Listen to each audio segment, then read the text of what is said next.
Hi friends, നമുക്ക് കണ്ണൂരൊക്കെ ഒരു one day trip പോയാലോ? രാത്രി 9:15 കായംകുളത്ത് നിന്ന് ട്രെയിനെ വെളുപ്പിന് 5:30 നമ്മൾ കണ്ണൂരെത്തി. നേരത്തെ തന്നെ ബുക്ക് ചെയ്ത് വെച്ചിരുന്ന റൂമിൽ പോയി ഫ്രഷ് ആയിട്ട് രാവിലെ 7 മണിയായപ്പോൾ തന്നെ നമ്മൾ ബസ് സ്റ്റാൻഡിലെത്തി. അവിടെ നിന്ന് ഒരു 18 കിലോമീറ്റർ മാറിയാണ് പറശ്ശിനിക്കടവ് മുത്തപ്പൻ ടെമ്പിൾ.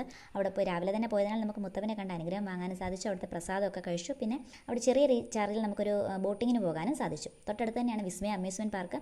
കുട്ടികൾക്കൊക്കെ വളരെ നല്ല രീതിയിൽ എൻജോയ് ചെയ്യാൻ പറ്റിയൊരു സ്ഥലം കൂടിയായിരുന്നു ഇത്. പക്ഷേ ഫുൾ ഡേ നമ്മളവിടെ എൻജോയ് ചെയ്യാനുള്ള ടൈം ഇല്ലാത്തതുകൊണ്ട് നമ്മൾ തൊട്ടടുത്തുള്ള പറശ്ശിനിക്കടവ് സ്നേക്ക് പാർക്കിൽ പോയി വിവിധ തരത്തിലുള്ള പാമ്പുകളൊക്കെ നമുക്ക് അവിടെ കാണാൻ സാധിക്കുന്നു.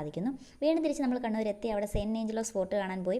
പോർച്ചുഗീസ് നിർമ്മിതമായിട്ടുള്ള വളരെ ചരിത്ര പ്രാധാന്യമുള്ള ഒരു കോട്ടയാണിത്. കൂടാതെ നല്ല ഫോട്ടോജനിക് ആയിട്ടുള്ള ഒരു പ്ലേസ് കൂടിയാണ്. നിരവധി ഫിലിം ആൻഡ് വെഡ്ഡിംഗ് ഷൂട്ടിങ്ങുകളൊക്കെ നടന്നുകൊണ്ടിരിക്കുന്നു. ഞങ്ങൾ ചെന്നപ്പോൾ ഒരുപാട് വെഡ്ഡിംഗ് ഷൂട്ടിങ്ങുകളൊക്കെ നടക്കുന്നുണ്ടായിരുന്നു അവിടെ. അതിൻ്റെ തൊട്ടടുത്ത് തന്നെയാണ് പയ്യമ്പലം ബീച്ച്. ബീച്ചിൽ പോയി കുറച്ച് നേരം തിരകളൊക്കെ എണ്ണി ആസ്വദിച്ചു. അവിടെ നിന്ന് നേരെ ഹോട്ടലിലെത്തി. ഹോട്ടലിൽ തൊട്ട് മുൻപിലായിട്ടാണ് SN പാർക്ക്. SN പാർക്കിൽ പോയി കുട്ടികളൊക്കെ കുറച്ച് നേരം എൻജോയ് ചെയ്തിട്ട് കുറച്ച് പർച്ചേസിംഗ് ഒക്കെ നടത്തിയിട്ട് നമ്മൾ രാത്രി 9 മണിക്ക് തന്നെ അവിടെ നിന്ന് ട്രെയിൻ കയറി വെളുപ്പിന് 5 മണിയായപ്പോൾ തിരിച്ച് നമ്മൾ കായംകുളം